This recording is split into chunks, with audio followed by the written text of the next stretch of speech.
Hola, yo soy la perra profesora Maika y al día de hoy veremos ley de Hess y disoluciones amortiguadoras. Comencemos entonces con lo que va a ser la ley de Hess y para qué nos va a servir. Principalmente nos va a servir para la predicción de reacciones ácido-base, porque estamos hablando de reacciones ácido-base, pero en realidad nos va a servir para cualquier tipo de reacción y cualquier tipo de equilibrio. En realidad no vamos a hablar de la predicción de reacciones tal cual, porque eso ya lo sabemos con las constantes de equilibrio, sino que vamos a hablar de cómo obtener esas constantes de equilibrio sumando ecuaciones de las cuales ya conocemos sus constantes o que sus constantes están en tablas. Comencemos entonces con lo que sería una reacción ácido-base. En esta reacción ácido-base, lo que tenemos es el ácido benzoico que reacciona con amoníaco para formar amonio y benzoato. La pregunta es, ¿esta reacción ocurre o no ocurre? ¿Y cómo podemos nosotros saberlo? Entonces, para saber si ocurre o no ocurre, nosotros tenemos que conocer su constante de equilibrio. Si la tenemos, por ejemplo, en este caso su constante de equilibrio es 10 a la 5.1, nosotros ya podemos deducir que la reacción ocurre, que es cuantitativa o que tiende a productos, y que su delta G va a ser también negativo. Eso ya lo conocemos únicamente con esta constante de equilibrio. El problema está en que la constante de equilibrio para esta reacción en particular no está en tablas. Nosotros la tenemos que deducir y la podemos deducir a partir de las constantes de acidez, del ácido benzoico y del amonio que se convierte en amoníaco. Esa forma de sumar reacciones para obtener una general se conoce como ley de Hess.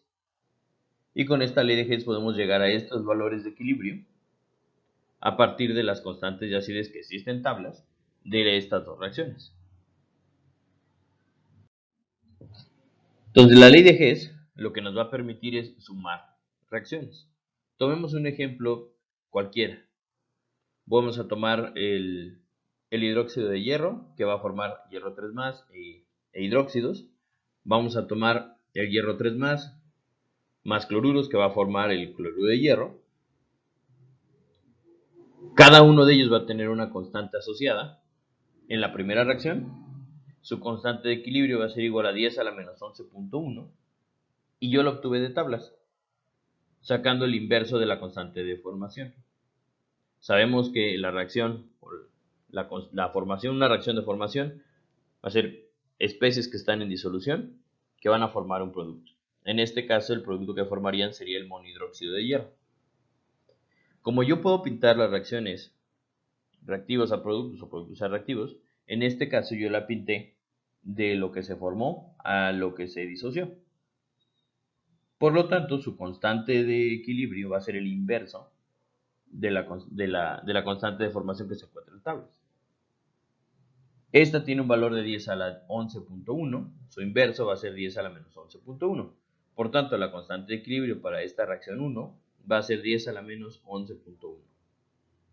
Para la segunda reacción, que sí es una constante de formación, donde hierro 3 más y un cloruro van a formar ese cloruro de hierro, monocloro hierro, 3 más, va a tener la constante de formación 10 a la más 0.6. Esa es su constante de formación. Lo que dice la ley de Hess es que nosotros podemos sumar estas reacciones. Entonces vamos a sumar la reacción 1 con la reacción 2. Todos los reactivos van a encontrarse como reactivos y todos los productos como productos sumados. Ahí está. Tenemos aquí el hidróxido de hierro, bueno, el monohidróxido de hierro, el hierro 3 más acuoso y el cloruro acuoso. Del otro lado tenemos el cloruro de hierro, el hierro 3 más acuoso y los hidróxidos acuosos. Nos vamos a poder dar cuenta que sumando esas reacciones va a haber especies que se repiten en reactivos y productos. En este caso es el hierro 3 más. Si hacemos eso, si quitamos el hierro 3 más, nos va a quedar ya una reacción de equilibrio, donde el hidróxido de hierro, monohidróxido de hierro, reacciona con cloruros o se sustituye con cloruros para formar cloruro de hierro, monocloruro de hierro y especies hidróxido en disolución, que es lo que tenemos acá en nuestra reacción global o la reacción 3. Con esto se pueden dar cuenta que podemos o se vale sumar reacciones de las cuales conozco sus constantes de equilibrio para llegar a una reacción global. En este caso, mi reacción global es la formación de cloruro de hierro a partir de otra especie, un complejo podemos llamarle, el monohidróxido de hierro, con la suma de cloruros. Es decir, ¿qué pasa si yo le agrego cloruros al monohidróxido de hierro? ¿Qué tanto se va a formar de cloruro de hierro y qué tanto se va a liberar de este hidróxido que estaba pegado? Para saberlo tendríamos que conocer su constante de equilibrio. Y lo que les estoy diciendo es que a través de la ley de Hess nosotros podemos conocerla. Y lo que tenemos que hacer para conocer esa constante de equilibrio es multiplicar las constantes de equilibrio de las reacciones involucradas. En este caso, tenemos que multiplicar la constante de equilibrio 1 por la constante de equilibrio 2. Si yo sabía que la constante de equilibrio 1 vale 10 a la menos 11.1 y la constante de equilibrio 2 vale 10 a la 0.6, las multiplico. Esta constante de equilibrio de la reacción 3 va a ser igual a la multiplicación de las constantes de equilibrio de cada una de las reacciones involucradas. Y ya, multiplicando 10 a la menos 11.1 por 10 a la 0.6 nos va a dar 10 a la menos 10.5. Con esta constante de equilibrio nosotros podemos llegar a varias conclusiones. Una de ellas, de que esta reacción se lleva muy poco. El cloruro no sustituye al hidróxido cuando esté pegado con el hierro. Va a preferir quedarse en reactivos, porque su constante de equilibrio es menor a 1, es muy chiquitito. Esta constante de equilibrio, por lo tanto, tiende a ser reactivos. Su delta G de reacción va a tener que ser positivo.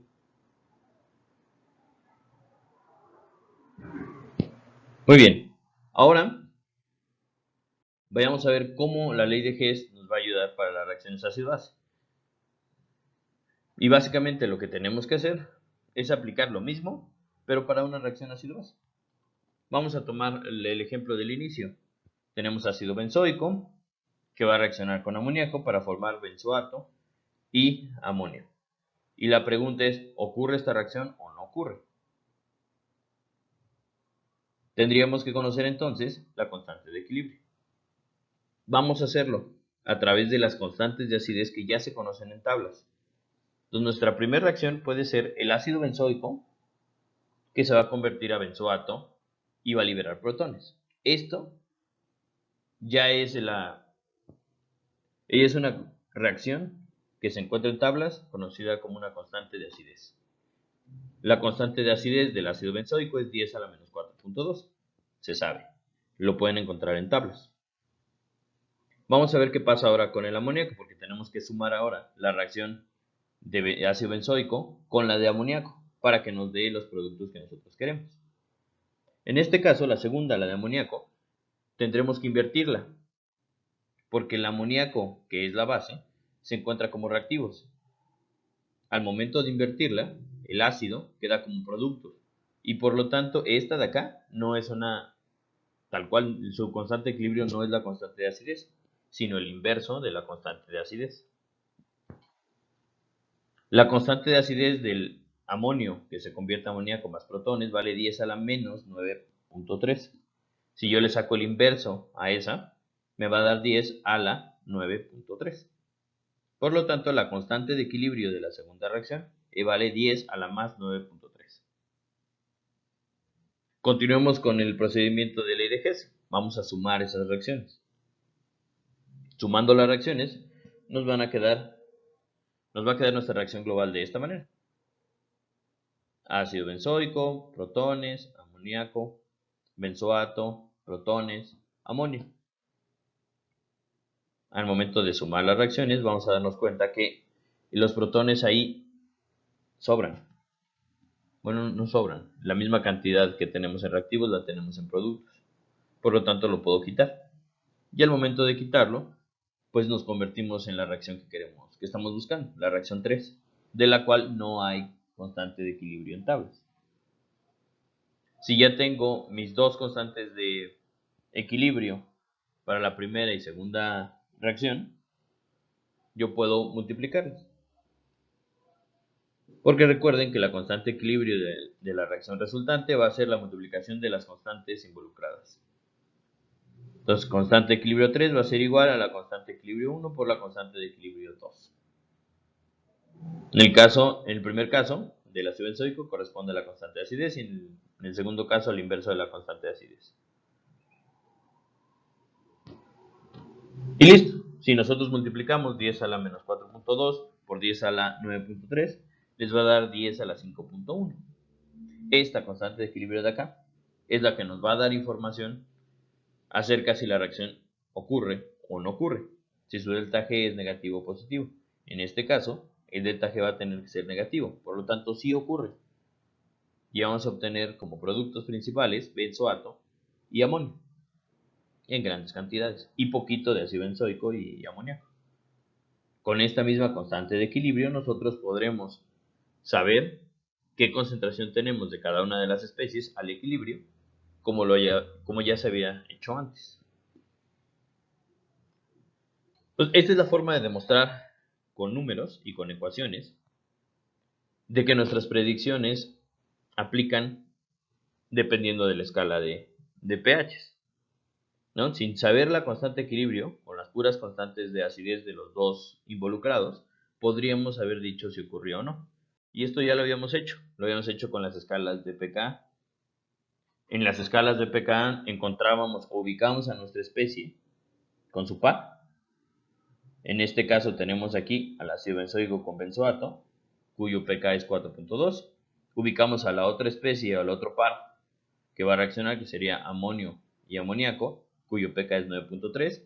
Y de esas cuatro especies ubicamos cuáles son nuestros reactivos y cuáles nuestros productos. En este caso, el ácido benzoico y el amoníaco eran nuestros reactivos. Si estos dos eran fuertes, es decir, el ácido se encontraba más hacia la izquierda que la base en los reactivos, la reacción ocurre y ocurre de manera cuantitativa. Esto ya lo habíamos hecho y es la forma en la que nosotros podemos predecir reacciones. Y lo vamos a hacer a través de estas escalas de pH. Si nosotros nos ponen la reacción y nos preguntan cuál es su constante de equilibrio, entonces vamos a tomar a las especies involucradas, sumamos de manera adecuada sus constantes, más bien multiplicamos sus constantes de acidez o el inverso de las constantes de acidez y vamos a llegar a la constante de equilibrio a través de la ley de Hess. Entonces, esta escala nos va a ayudar para predecir las reacciones y para conocer la constante de equilibrio de esta reacción tendremos que utilizar ley de Hess.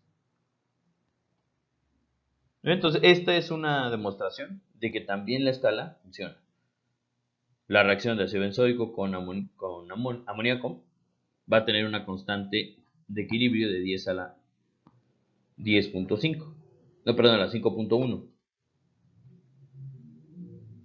La cual es suficiente como para que la reacción ocurra y para que su delta G sea negativo.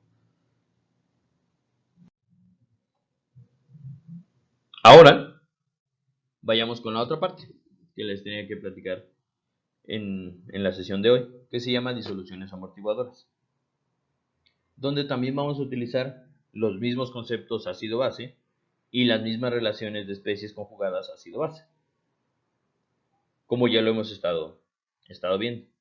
Entonces, estas disoluciones amortiguadoras van a ser de relevancia porque van a lograr mantener el pH relativamente fijo en una disolución. Y eso es muy importante en muchas situaciones, en industria, en biología. Nos conviene mantener el pH de una disolución constante y eso lo vamos a poder hacer a través de estas disoluciones amortiguadoras.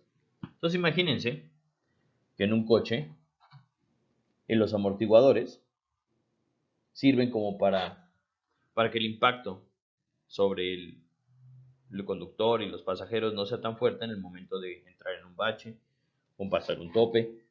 Esa es la función de los amortiguadores, de que el impacto o la fuerza con la que se mueven las llantas no se vea reflejado en el conductor. No, ese es el chiste de un amortiguador. Y las disoluciones amortiguadores van a tener el mismo objetivo. Van a lograr mantener el pH constante sin que se mueva. Y lo van a lograr a través de un par conjugado ácido-base que va a mantener el pH fijo. Y aunque uno le agregue un ácido o uno le agregue una base, ahorita van a ver las condiciones, porque sí tiene sus peros, que le agregue un ácido y le agregue una base, no les cambie mucho su pH, se mantenga relativamente constante. En un coche, cuando ustedes pasan por un bache, sí lo sienten, ¿no? Pero pues no den el brinco como si fueran en la bici. Eso es lo que va a hacer una disolución. Mover el pH poquitito para que no cambie bruscamente. Eso se conoce como disoluciones amortiguadoras. Y vamos a verlo un poquito más. ¿Cómo funciona esta disolución amortiguadora? Una disolución amortiguada. Entonces va a constar de un par ácido-base a una concentración alta. Tiene que estar aproximadamente 100 veces más concentrada de lo que se necesite regular o amortiguar. Entonces tiene que estar muy concentrada para que cuando ustedes le agreguen un poquito de ácido, un poquito de base, la proporción entre el ácido y la base se mantenga. Y entonces el pH no se modifique. Entonces, ¿qué sucede?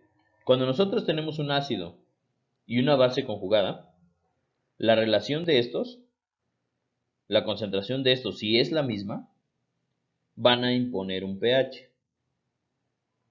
Este pH de aquí va a estar impuesto por la cantidad de protones que libera, dependen del pK de ese par, ácido y base conjugado. Por lo tanto, ese pH va a estar directamente relacionado con el pK del par conjugado ácido-base. Entonces, este pH de aquí, este, va a ser el pK de este par.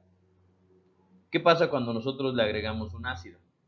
Si le agregamos un poquito de ácido a esta disolución que está muy concentrada, fíjense, todo esto es de ácido y todo esto es de base, ¿sí va a reaccionar con la base conjugada.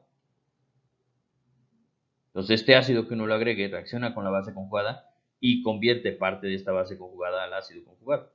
En el momento que lo hace, una pequeña parte, que sería de aquí para acá, esta pequeña diferencia, ahora es lo que yo tengo de ácido conjugado con respecto a la base.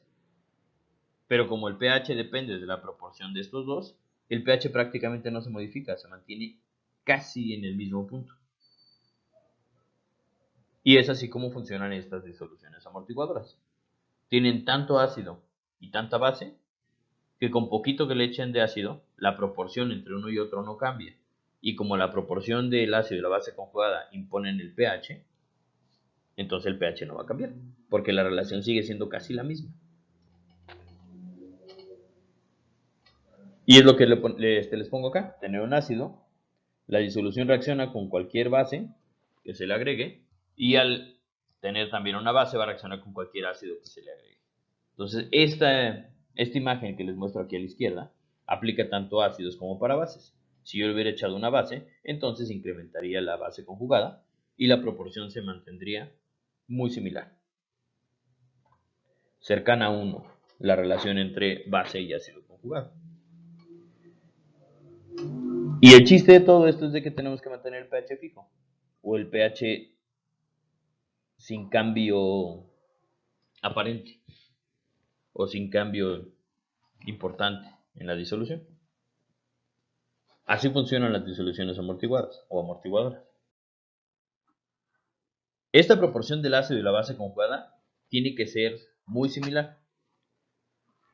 Y el pH, como les había dicho, depende de esta relación de ácido y base conjugada. Esto se conoce como la ecuación de Henderson-Hasselbalch. Y esta ecuación de Henderson-Hasselbalch les va a ayudar para determinar el pH cuando ustedes tengan concentraciones de ácido y de base conjugados similares. Y la ecuación de Henderson-Hasselbalch dice esto. Si tú quieres conocer el pH de una disolución, toma el pKa del par y súmale el logaritmo de la relación entre la concentración de la base entre la concentración del ácido. De esa manera tú vas a obtener el valor de tu pH. Imaginemos ahora que la relación entre la base y el ácido es muy similar.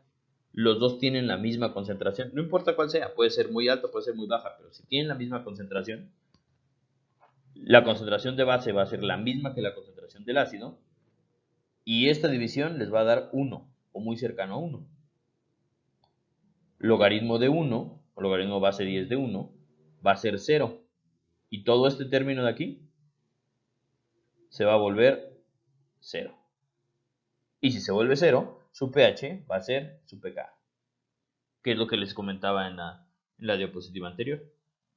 Si ustedes tienen relaciones similares o iguales de base y de ácido conjugado, el pH que impongan sobre la disolución va a ser igualito a su pK. Y entonces, si nosotros queremos imponer un pH bajo, pues necesitamos un par ácido-base que tenga un pH bajo. Si nosotros queremos imponer un pH alto, como de 9, tendremos que buscar un par conjugado ácido-base que tenga un pK alrededor de 9. Para que entonces, cuando yo los ponga en la misma proporción, el pH de la disolución sea igual al pK del par que yo elegí. Y así funcionan las disoluciones amortiguadoras. Cuando uno perturba una disolución amortiguadora, lo que está haciendo es cambiando esta proporción de ácido y de base. Si están en altas concentraciones, entonces la proporción va a cambiar muy poquito.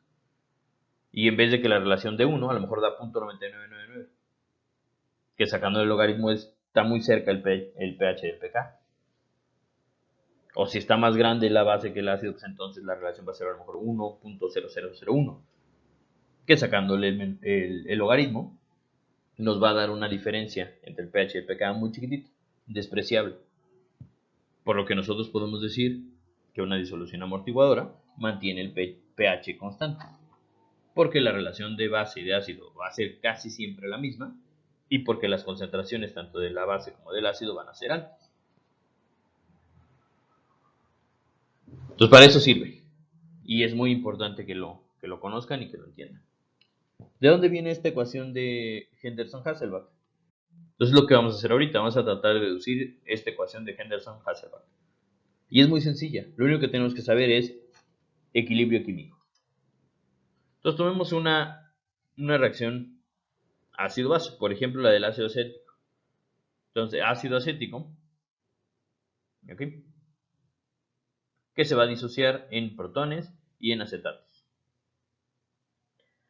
Este ácido acético tiene una constante de acidez ya conocida que está en tablas, que va a ser concentración de la base, que es el acetato, por concentración de protones entre la concentración del ácido. Del lado izquierdo, aquí ven la ecuación algebraica, y del lado derecho con números, ¿no? Sabemos que la constante de acidez vale 10 a la menos 4.8, que va a ser igual a la concentración de la base, que son acetatos, por la concentración de protones entre la concentración del ácido conjugado, que es el ácido acético. Y vamos a hacer a partir de aquí pura álgebra, y con pura álgebra vamos a deducir la ecuación de Henderson-Hasselbalch. Entonces lo primero que vamos a hacer es sacarle menos logaritmo a los dos lados. Menos logaritmo de la constante de acidez del lado izquierdo de la ecuación, menos logaritmo de todo este término, ¿no? Concentración de base por concentración de protones entre ácido. Lo mismo cuando lo hagamos numéricamente. Menos logaritmo de 10 a la menos 4.8, que es para lo que aplica para el ácido acético, va a ser igual a menos logaritmo de todos los términos. Concentración de acetato por concentración de ácido entre concentración de ácido acético. Con puras leyes de logaritmos podemos deducir lo siguiente.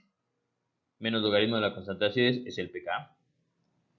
Menos logaritmo de protones menos logaritmo de la relación de base entre ácido, que lo único que hice aquí fue hacer regla de logaritmos. Si los logaritmos están multiplicando, por ejemplo, base por protones, se vale sumarlos, se vale sumar esos logaritmos. Entonces, menos la suma de logaritmo de protones más logaritmo de base ácido, ya factorizado, les da esto. Que con el ácido acético les va a dar menos logaritmo de 10 a la menos 4.8, va a ser igual a menos logaritmo de protones, menos logaritmo de la relación de acetato sobre ácido acético. Trabajando un poquito más con los menos logaritmos, este menos logaritmo de acá se convierte en pH, este menos logaritmo de acá se va a convertir en la relación entre ácido, entre base y ácido. Y finalmente pues llegamos a la ecuación de Henderson-Hasselbalch.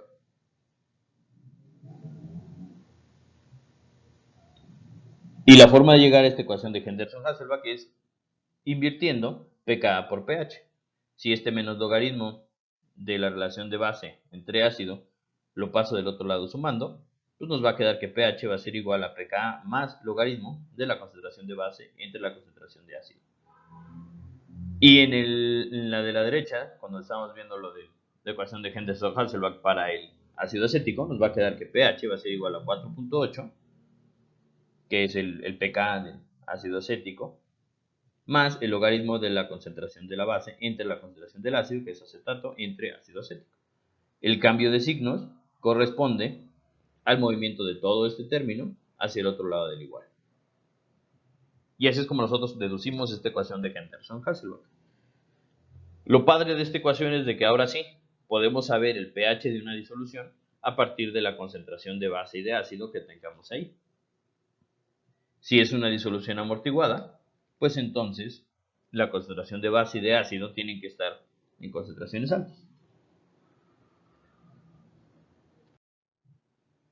Finalmente terminemos con un ejercicio, bueno, con dos. El primer ejercicio tiene que ver con la determinación de un pH a partir de concentraciones de ácido y de base conjugados. En este ejercicio vamos a poner el ácido acético, que tiene una constante de acidez de 10 a la menos 4.8, y lo que queremos saber es cuál es el pH de una disolución que va a tener el doble de concentración de ácido acético que de acetato. Y con eso tenemos que nosotros que conocer el pH. Entonces, si quieren, pónganle pausa, resuélvanlo, y pues ahorita ya va la resolución. Listo, espero ya hayan regresado de su pausa. La resolución vamos a tener que hacerlo con respecto a las concentraciones que tenemos de uno y de otro. Y la clave está en esta. Esta pequeña ecuación que se deduce del enunciado va a ser la clave para resolver nuestro problema. Entonces decimos que la concentración de ácido acético tiene el doble, 2 veces, la concentración de acetato. Entonces tenemos esta nueva ecuación. Con esta ecuación yo puedo conocer la concentración de ácido acético y de acetato, colocarla en la de Henderson-Hasselbalch y a partir de ahí eliminar concentraciones para llegar al valor de pH. ¿No? Entonces primero colocamos la ecuación de Henderson-Hasselbalch, que ya está deducida. pH va a ser igual a 4.8, que es el pKa, más logaritmo de la concentración de la base entre la concentración del ácido. En esta ecuación vamos a sustituir. Vamos a sustituir la concentración de ácido por el valor de nuestra ecuación. Entonces en vez de poner ácido acético voy a poner 2 veces acetato. Y de aquí ya está sencillo, porque en esta ecuación acetato y acetato se pueden eliminar. Y nos va a quedar que el pH va a ser igual al pK 4.8 más el logaritmo de un medio, porque ya eliminé las concentraciones de acetato. Resuelvo la ecuación y mi pH va a ser igual a 4.8 menos 0.301, que es el logaritmo de un medio, o logaritmo base 10 de un medio. Por lo tanto, el pH que impone esa disolución va a ser de 4.5. Así de sencillo. Fíjense, con tener el doble de concentración de ácido con respecto a la base conjugada, nos mueve el pH hacia abajo en 0.3 unidades, que para pH es bastante. Entonces, se modificó el pH. Si estuvieran en concentraciones iguales, sería 4.8, ¿no? Como ya lo habíamos visto. Si ahora yo le pongo el doble de ácido que de base, me va a bajar 0.3 de pH. No me baja tanto, dense cuenta. Ahora imagínense cómo va a ser si las concentraciones casi no se mueven. El pH se va a mantener constante y las disoluciones amortiguadoras funcionarán muy bien. Incluso una disolución así, con el doble de ácido que de base conjugada, me mueve el pH 0.3. Y bueno, esa es la forma de sacar el pH de una disolución, donde ya conoces las concentraciones tanto de base como de ácido. Ahora, hagamos un ejercicio más de disoluciones amortiguadoras. En este ejercicio, quiero evaluar o quiero ver qué es lo que le sucede a una disolución, al pH de una disolución amortiguadora, cuando le agregamos un poquito de ácido. Y qué tanto se va a mover el pH, y ver si de verdad es o no es amortiguadora. Entonces comencemos con 100 mililitros de una disolución amortiguadora, 0.1 molar de ácido benzoico y 0.1 molar de benzoato de sodio. El pKa de ese par es 4.2. Por lo tanto, el pH de esa disolución inicial amortiguadora tiene que ser de 4.2. Hay que ver qué tanto de ese 4.2 se va a modificar cuando le agreguemos un poquito de ácido sulfúrico. En este caso vamos a agregarle 25 mililitros de ácido sulfúrico, 5 milimolar. Y lo que tenemos que saber es cuál es el pH de esa disolución. Póngale pausa, resuélvanlo y comparen el pH de la disolución final con el pH inicial de la disolución amortiguada. Listo, háganlo. Va. Ya que le quitaron la pausa, ahora vamos a ver cómo se resuelve. Ahí va la resolución. Lo primero que hay que hacer es conocer la cantidad de moles de protones que le agregamos a la disolución. Esto lo vamos a poder conocer con la cantidad de moles que agregamos de ácido sulfúrico, que tiene que ser 1.25 por 10 a la menos 4, provenientes de los 25 mililitros a 5 milimolar, y que corresponden a su vez al doble de protones agregados. Entonces la cantidad de moles que agregamos fue 2.5 por 10 a la menos 4. Lo segundo que hay que hacer es suponer que esa cantidad de moles que agregamos van a reaccionar con la base, con la cantidad de moles que tengamos en la base, que tiene que ser bastante, ¿no? Porque es una disolución amortiguadora. Y la cantidad de moles que reaccionen con esos protones se tiene que convertir en ácido, como lo dice acá la ecuación. Entonces, esta cantidad de protones que yo agregué corresponde a la cantidad que le eché de ácido sulfúrico en moles, que me van a reaccionar con una cantidad de benzoatos para formar ácido benzoico. Por lo tanto, las moles consumidos de benzoato son 2.5 por 10 a la menos 4, y los que yo genero de ácido benzoico pues van a ser los mismos 2.5 por 10 a la menos 4, según el equilibrio.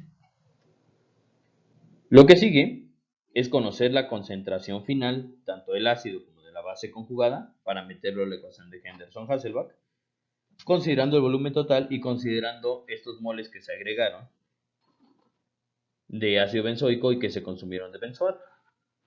Entonces esto es lo que vamos a hacer. Los moles totales de benzoato van a ser 0.01 moles que teníamos en un inicio, igual 0.1 molar por 100 mililitros por 0.1 litros, nos va a dar la cantidad de moles, que son 0.01 moles de benzoato iniciales, menos los 2.5 por 10 a la menos 4 que se consumieron del ácido agregado.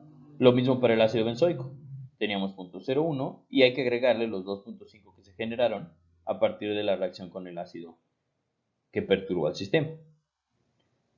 Con los moles totales podemos dividirlo entre el volumen total, que son 125 mililitros o 0.125 litros, para que nos dé las concentraciones finales, tanto de la base como del ácido. Al final terminamos con 0.08 molar de benzoato y 0.082 molar de ácido benzoico.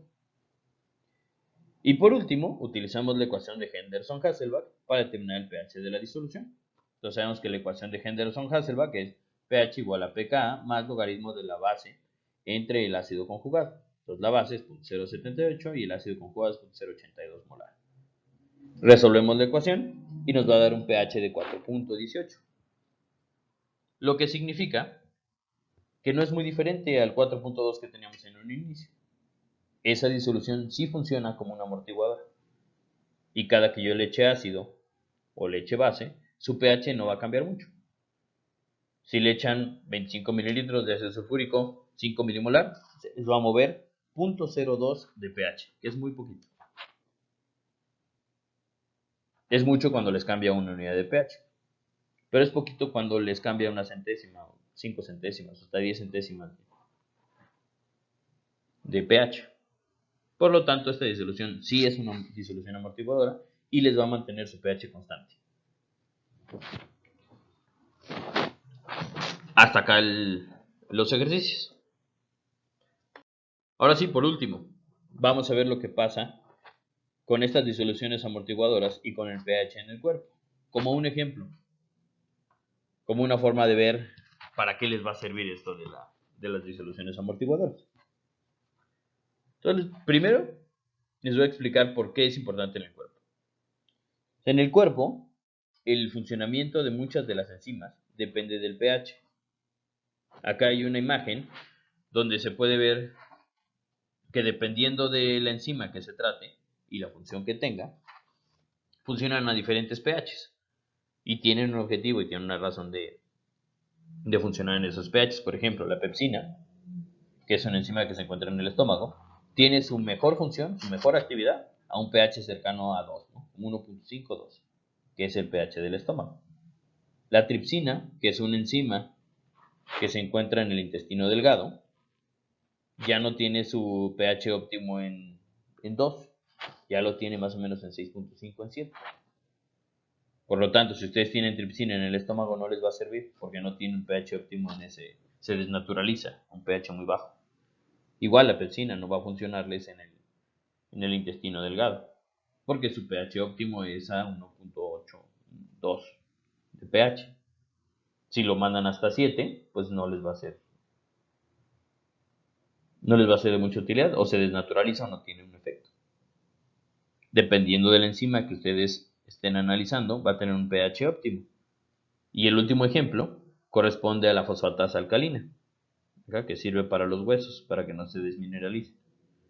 Y tiene un pH de acción, o sea, su pH óptimo se encuentra alrededor de 8.5, casi 9. ¿Cómo le hace el cuerpo para mantener ese pH óptimo? Y la forma de hacerlo pues, es con disoluciones amortiguadoras. Hay mecanismos para mantener el pH en cierto valor en diferentes zonas del cuerpo, en diferentes partes del cuerpo. Si se necesita que la enzima trabaje a 2, entonces va a haber mecanismos para que en el estómago exista un pH de 2, o en los jugos gástricos existe un pH de alrededor de 2. Va a haber un mecanismo también para que el pH se encuentre alrededor de 6.57 en el intestino delgado para que la tripsina pueda trabajar. Igual en la sangre, igual en diferentes partes, en diferentes órganos de nuestro cuerpo.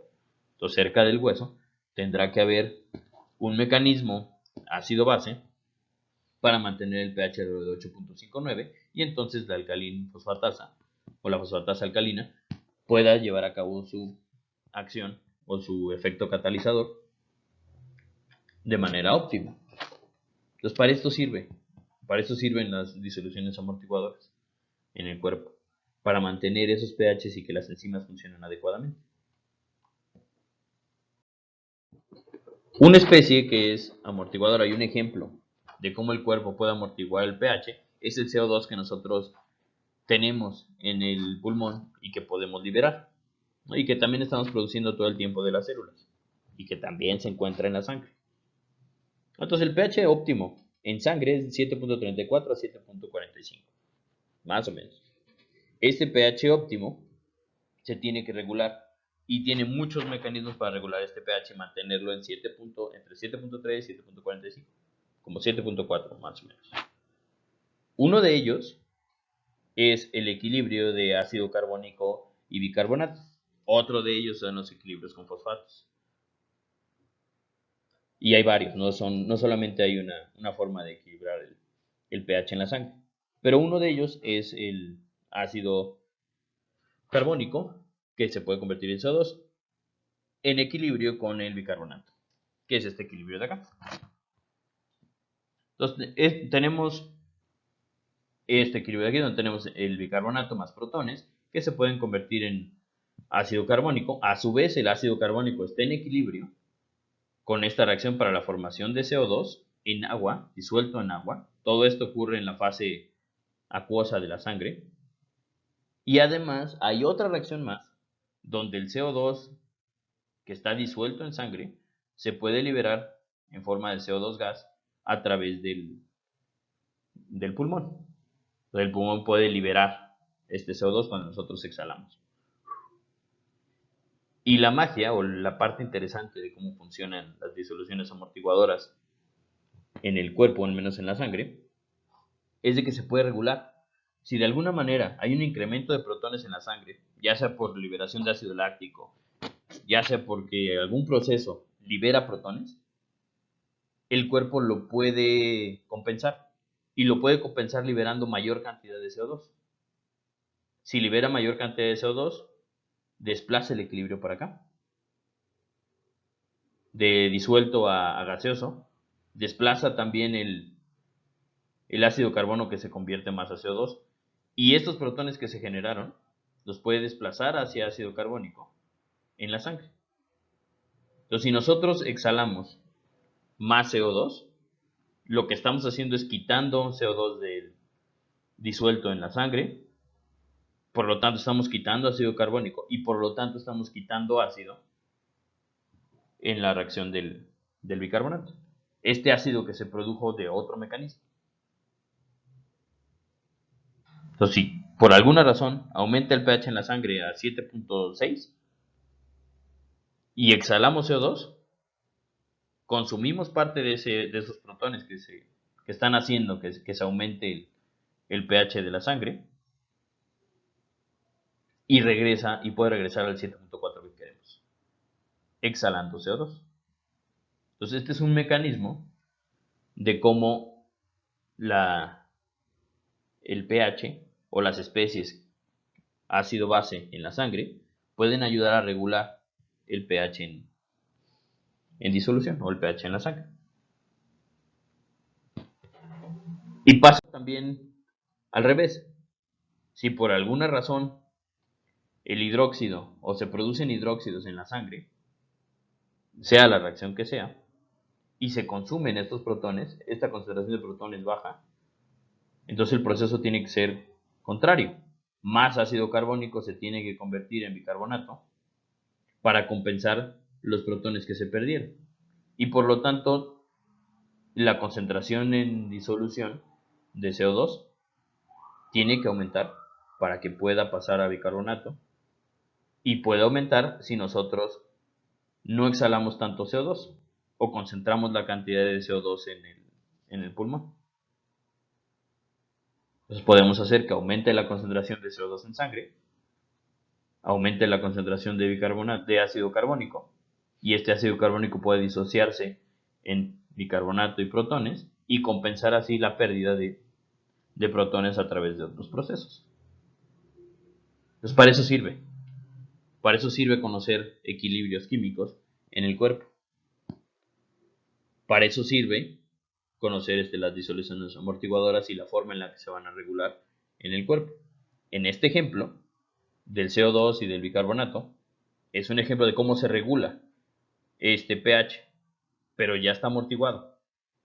Las especies que lo van a amortiguar pues van a ser el ácido carbónico y el bicarbonato, van a ser los fosfatos que hay en disolución, y si se altera ese equilibrio, el cuerpo tiene mecanismos para compensar los aumentos y disminuciones en concentración de protones.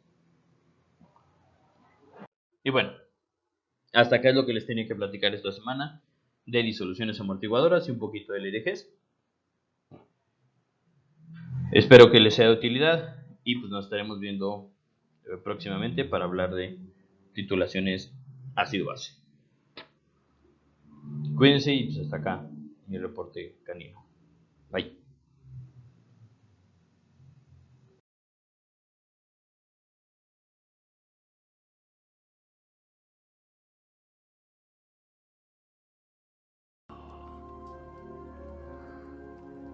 Look.